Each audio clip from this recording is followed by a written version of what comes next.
Bismillahirrahmanirrahim. Alhamdulillahi rabbil alamin. Wassalatu wassalamu ala ashrafil anbiya'i wal mursalin, sayyidina Muhammedin wa ala alihi wa ashabihi ajmain. Allahun e falendrojmë, prej Allahut ndihmë dhe falje kërkojmë, salate dhe selamet e përzemërta mbi Muhammedin sallallahu alaihi wasallam çojmë.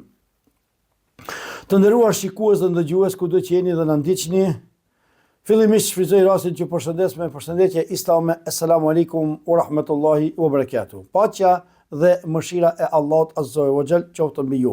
Lutim Allahun azza wa jall që në këto ditët e fundit të këtij muaji të bekuar, i cili gradualisht po përgatitet për të shkuar, edhe ne duhet të gradualisht të përgatitemi për ta përcjellur.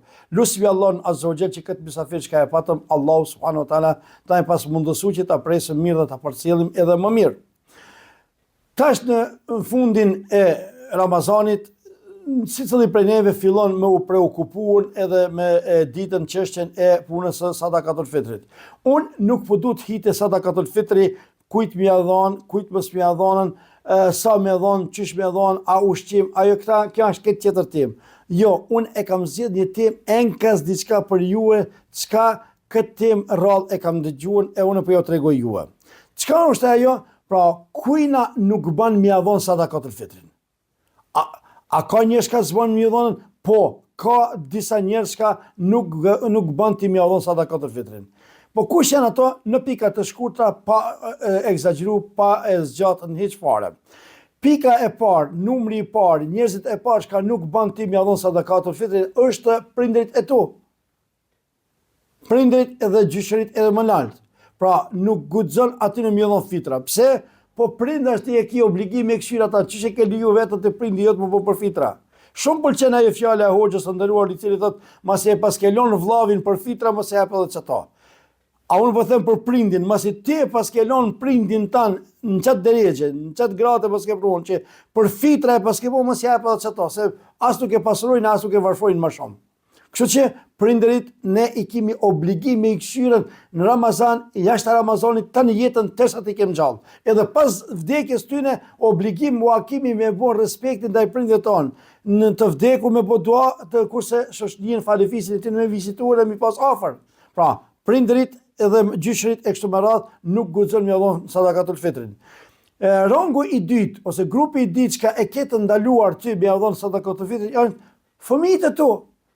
Qysh lejon ti fëmija jotë mu bo për fitra? Pra, të përpjet, prindrit, gjyshët të lartë, të poshtë, dhe më thonë, fëmijët, nipat e kështu më radhë. Pse?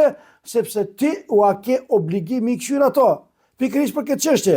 Dikush më thotë, hosh gjallin e kam si, ashtë i dam gjalli jam, edhe a banu në mjallon fitrat ati. Po qysh bre ke liju gjallin tanë më të bo për fitra, Allah në gjenat qoftë. Pra, nuk guxojmë. Pika e tretë është që nuk guxojmë mjallon fitrat pasunikve.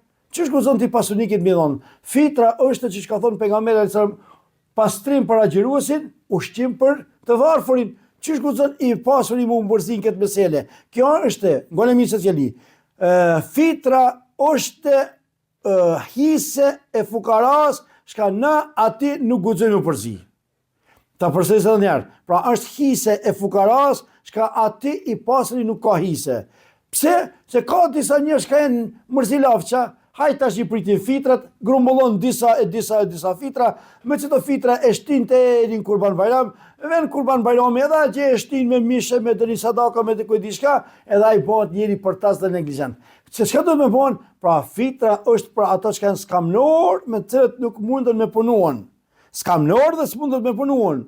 E kështu që në asnjë bonir, nuk guxojmë t'ia jodhapni, domethënë, ai i cili është i pasur. Sepse një herë ndodhi te pejgamberi alayhis salam, erdhën një dy persona edhe lipshin sadak, lipshin lëmosh. Pejgamberi sallallahu alaihi wasallam i këshyri ato një farshikimi të thukët dhe ju tha, nëse ju doni mi ju dhonën, unë ju kisha dhonë, se i pa që ishin të shnosh, ishin të fort, të mirë, ju kisha dhonën, ama kjo në këtë thot nuk ka hise as i pasuri e as i varfuri i cili mundet me punu. Ka disa të varfër, valla unë jam i varfër, valla unë kështu, o vlla, a mundesh me punu? Po, pse vlla s'del me punuan? Pra i pasuri, s'pas ka hise, por as i varfër i cili është i shëndosh. Këto është i varfër i cili është për një mes mundet, është invalid, ka dhe një smundje e cila është e pashërueshme e kështu me radhë.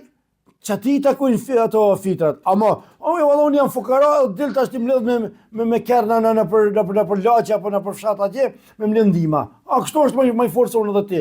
Edhe ati mos e jepni. Ja jepni fukaras i cili është për një me nevojtar. Pra, ky është grupi i tretë. Grupi i katër është ai i cili mundet me dalë me punuan, me fituan. Mundet me dalë me fituan. Ata qërtoje.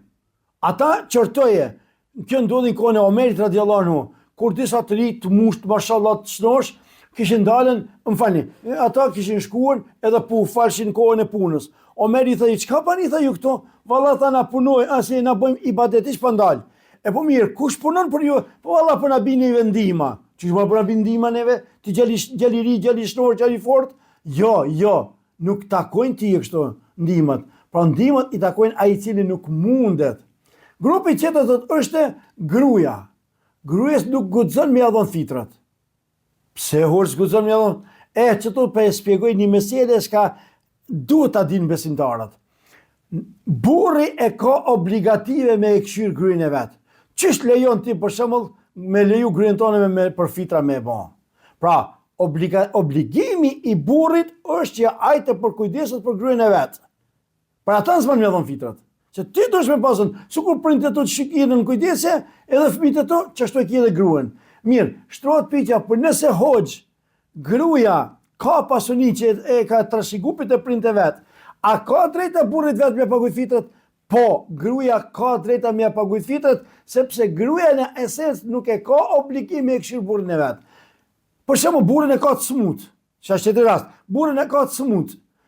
Edhe kjo ka pasuri. A ka mund edhe s'mund me punonaj? A ka mundësi kjo prej pasurisë që e ka trashëgupit e prindët e vet me i dhon burrit vet? Po ka drejta. Domethënë, burri me dhon fitrat gruas, jo, se e ki obligim me këshirën, a gruaja ka drejta sepse gruaja nuk ta ka ti obligimin gjatë të tillë.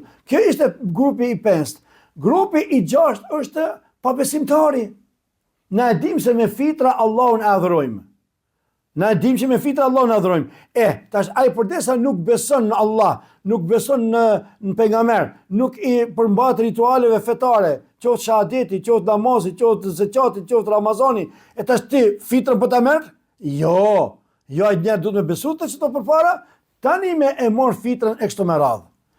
Ndërsa dikush shton pyetje, po hoç, më u përfitu zemratve asbana, po ban më dhonën mirë, po ban më dhon lëmosha të rëndomta. Lëmosha të rëndomta, sadakaja të rëndomta. Ama sadakatul fitrin jo, se sadakatul fitri është ibadet. Është ibadet. Çish ka thënë pejgamberi sallallahu alajhi wasallam, sadakatul fitri tu'matun lil faqiri tuhratun lisaimi. Sadakatul fitri është ushqim për të varfërin dhe pastrim për agjëruesin. Kështu që ai nuk ka hise në këtë rast. Kjo ishte pika e 6. Edhe pika e 7, edhe këtë meselë e këtë çështje duhet ta dinë, çka nuk bën në t'ia japmi, edhe pse kjo të na nuk gjendet në shqiptarët, po si meselë duhet me ditën. Sadakatul fitri nuk i takon as familjes pejgamberit alayhi salatu wasalam. Pse? Sepse familja e pejgamberit alayhi salam është familje e ngritur. E ti me sadakatul fitri sikur kur e bërbuz dhe e ul dhe e nënçmon. Ajo janë familje e ngritur, kështu që ne nuk guxojmë aty me shku me prekën e kështu me radhë. Pra këto janë 7 grupe të njerëzve me të cilët ne nuk guxojmë në asnjë mënyrë atyre me ia dhënë fitrat. E përsëris tani herë. Grupi i parë është prit dhe më lart. Grupi i dytë janë fëmijët edhe më poshtë. Grupi i tretë ata të pasurit. Grupi i katër i varfër i cili ka mundësi me punuan. Grupi i 5 është gruaja, që nuk i takojnë asaj fitrat. Grupi i 6 pabesimtari dhe grupi i 7 familja e pejgamberit sallallahu alaihi wasallam. Pra në asnjë mënyrë mos të lejmë veten që sadakatul fitri i jon me cilën Allahun e adhurojmë, pra të arrijnë në durt e 7 lloje të lartpërmendura. Lusmi Allahun azza wa jall me emrat e tij të bukura dhe cilësitë e tij të larta që i modhi Allah të na i pranon këtë ibadet, që i modhi Zot agjerimin tonë që ka e kina ban, namazin, Kur'anin, të na pas pranuan, dhe në fund i modhi Zot edhe sadakatul fitrit të na i pranon, gjithve i modhi i Allah nga zjarmi i xhehenimit të na largon dhe me Jannatul Firdaus të na bashkon. Amin, amin, amin. Wa aqulu qawli hadha wa astaghfirullah li wa lakum walhamdulillahi rabbil alamin.